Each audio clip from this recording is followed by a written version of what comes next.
Jautāšana un piemērotāku atbilžu formulēšana palīdz mācīties un izprast problēmas.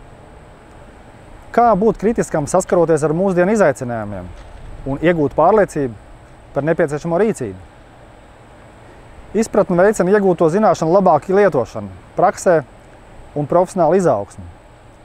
Mācīšanās izprotot un kritiska rīcība ir tas, ko cenšamies piedāvāt studiju procesā. Ir jau dzirdēts, ka RTU ir zinātnes universitāte. Tas nozīmē, ka pieredzējis zinātnieks, docētājs studiju procesā, daloties ar pētījumu rezultātiem, palīdz radīt jaunas zināšanas.